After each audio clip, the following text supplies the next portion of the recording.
بھائی نماز ایک لذت ہے، نماز ایک حسن ہے۔ پتہ ہے بہت سارے لوگ بے چین کیوں ہیں؟ نماز وجود کی ضرورت ہے۔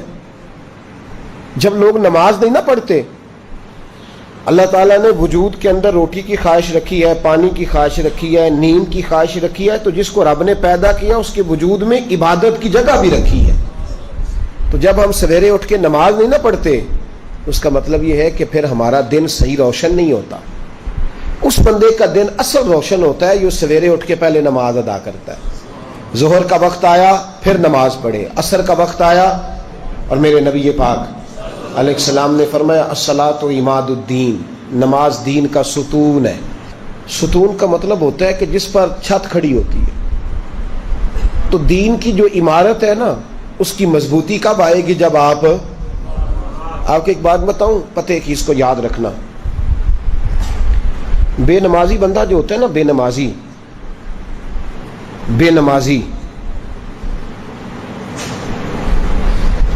وہ دنیا کا سب سے بڑا بے وفا ہے اور سب سے بڑا ناشکرا ہے۔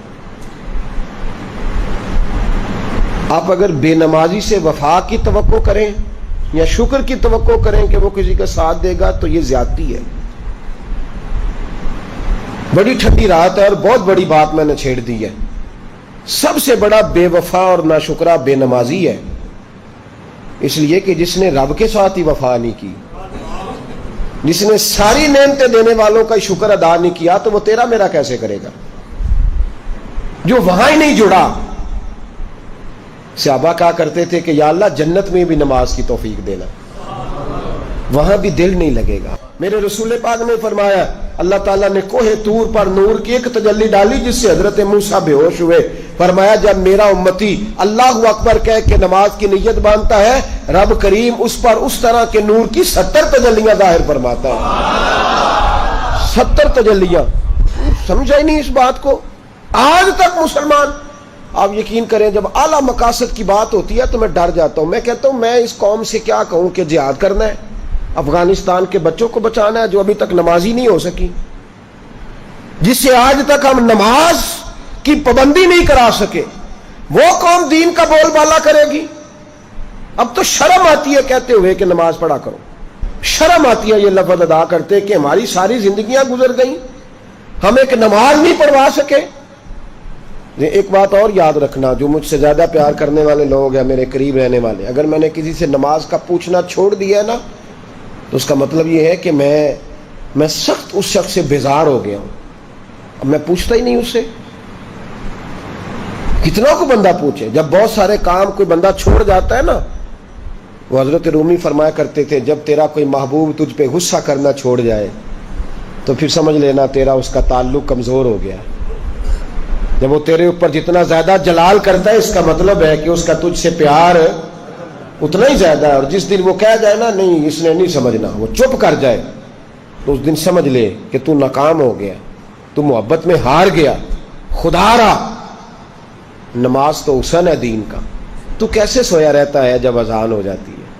تجھے کیسے خیال نہیں آتا جب تجھے مسجد؟ تو بتا تو صحیح، اللہ کی دھرتی پہ رہ کے، اس کے آسمان کے نیچے اس کی روٹی کھا کے، پھر وہ جب سزا دیتا ہے نا، تو پھر کروڑوں روپیہ دراز میں پڑا ہوتا ہے، پر مالک کہتا ہے بس سوائے دوائی کے کوئی شے نہیں تجھے کھانے دوں گا، کھا کے دکھا، کر جرت، کر ہمت۔ اس وقت خیال آتا ہے پھر لوگ اللہ تعالیٰ معاف کرے ہسپتال کے بیڈ پہ نجتے باندھ کے لیٹے ہوئے، کیا مطلب ہوا؟ جب تیرے پاس موقع تھا، جب تیرے پاس وقت تھا، تب تو نے کیوں نہیں پڑھی؟ بے نمازی اتنا بڑا ظالم ہے کہ وہ اللہ تبارک و تعالیٰ کی ساری نعمتیں کھاتا جاتا ہے، ہڑپ کرتا جاتا ہے، اور اس کے حکم کی پیروی نہیں کرتا۔ اس زیادتی سے باہر نکلے۔ اللہ فرماتے ہیں وَمَا خَلَقْتُ الْجِنَّ وَالْإِنسَ إِلَّا لِيَعْبُدُونَ، میں نے جن اور انسان اپنی عبادت کے لیے پیدا کیے، اور جب تو عبادت ہی نہ کرے، پیدا کس لیے کیا؟ پیسے کمانے کے لیے، دکان لمبی بڑی چوڑی خریدنے کے لیے، اس لیے پیدا کیا کہ تو مارکیٹوں کا مالک ہو، اس لیے پیدا کیا کہ تو جو تیرے مکان کے پیچھے مکان ہے وہ بھی تو خریدے، اس لیے پیدا کیا کہ پھر اس کے پیچھے جتنے مربع زمین ہے ساری تیری ہو، اس لیے تجھے پیدا کیا کہ ہر بینک میں تیرا اکاؤنٹ ہو، تو وزیر بنے، مشیر بنے، اس لیے تجھے پیدا کیا۔